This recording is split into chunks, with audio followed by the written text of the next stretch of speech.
सबको जय मसीह की। भाई भक्त सिंह की सेवकाई तथा उनके द्वारा लिखित ईश्वरीय भेदों का प्रकाश, अक्टूबर 6।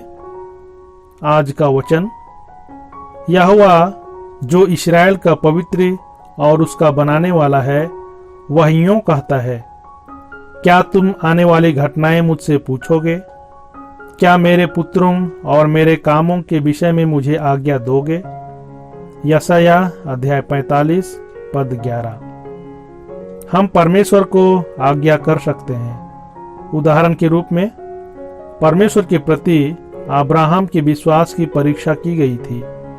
परमेश्वर की आज्ञा के अधीन होकर वह अपने पुत्र को मोरियाह पर्वत पर बलिदान करने के लिए ले जाता है। वह उसे मारने के शिखर पर ही था, तब परमेश्वर उससे पुकारता है। अब्राहम ने आंखें उठाई और क्या देखा कि उसके पीछे एक मेढ़ा अपने सींग से झाड़ी में फंसा हुआ है। उत्पत्ति अध्याय 22 पद 13। प्रभु ने उससे कहा कि उसके पुत्र की संति इस मेढ़े को अर्पण करे। प्रभु स्वयं उस मेढ़े को वहां लाया था और वह भाग जाए ऐसा डर नहीं था, क्योंकि वह झाड़ी में फंसा हुआ था। इस प्रकार परमेश्वर कह रहा था, अब्राहम, तूने मेरी आज्ञा को संपूर्ण रीति से पालन किया। तेरे पुत्र को भी तूने मुझसे अलग नहीं रख छोड़ा। तो अब जैसा यह मेढ़ा बंधा हुआ है, वैसे ही मैं भी तेरे लिए बंधा हुआ हूं।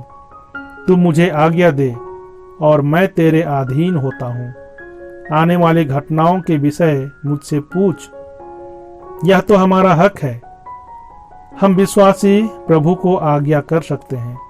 आप यदि प्रभु के पूर्ण हृदय से और किसी प्रश्न कुड़कुड़ाए या संदेह के बिना अधीन हो, तो आप प्रभु को आज्ञा कर सकते हैं और वह प्रार्थना का पूरा उत्तर देगा।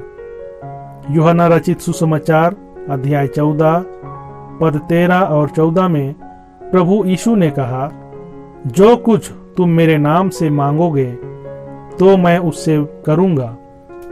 हम उसे किसी भी बात के लिए आज्ञा कर सकते हैं। यह तो एक भेद है। परमेश्वर को आज्ञा करने का हमको हक है, परंतु सर्वप्रथम यह आवश्यक है कि हमारे पास से वह जो कुछ मांगे उसे हम पूरे हृदय से उसे दें। उसके बाद हम उसे आज्ञा कर सकते हैं और परमेश्वर के सभी विषयों को भरपूरी से और पूर्ण रीति से उपभोग कर सकते हैं। हम उसमें संपूर्ण हैं और इसलिए उसकी परिपूर्णता का उपभोग कर सकते हैं। कुलुसियों अध्याय 2 पद 9 और 10।